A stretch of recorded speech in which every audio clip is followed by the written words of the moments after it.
here today, and I'm doing something a little different today. I looked up Google's year-end 2017 trends for things that were most Googled pertaining to taxes, and I'm here to answer those questions.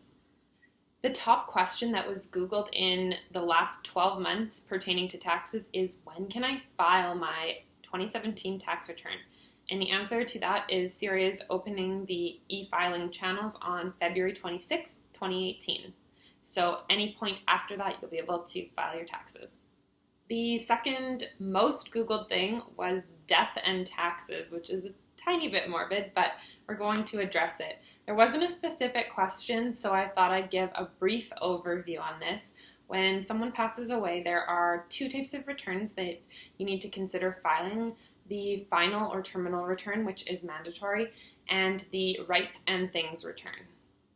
The terminal return has two due dates. If the individual that is deceased passed away between January and October 31st, the return is due on April 30th, just as any other personal return would be due. And if the individual passed away after October 31st and before December 31st of that calendar year, the tax return will be due 6 months after the date of death.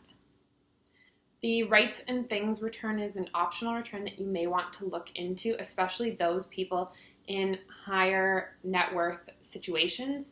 And the due date for this is 1 year after the date of death or 90 days after you receive a notice of assessment from your terminal tax return. The third most Googled tax question was, when do I need to file my return by? And if you're an individual, you will need to file your tax return by April 30th. And if you're self-employed, you have until June 15th. That being said, if you're self-employed and you have a balance owing, while you have till June 15th to file, all payments are due by April 30th. So it's in your best interest to make sure that you're filing as well by April 30th so that you aren't hit with any interest or penalties.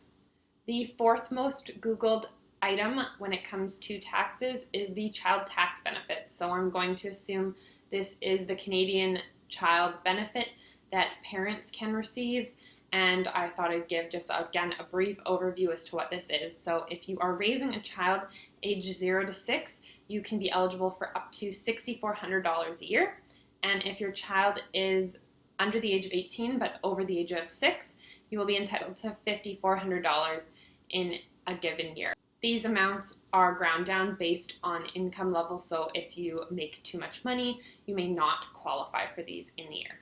The next most Googled question was what the TFSA limit for 2018 is, and it's $5,500, and I will link my TFSA video below in the comment section as well as right up here.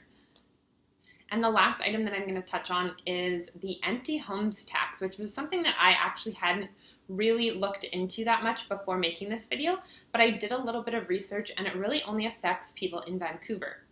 It's an initiative that the government started to help decrease the cost of owning a home in Vancouver because individuals are just buying properties and holding them without renting them out, and they sit empty for the year, which inherently drives the cost of renting and home ownership up.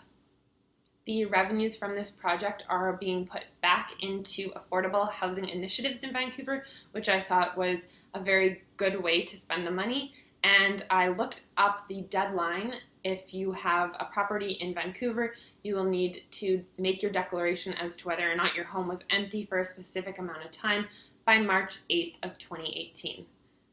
If you enjoyed this video and you found it useful, please give it a thumbs up and subscribe to my channel. And if you have any more tax questions, leave them in the comment section below, and I will see you next week.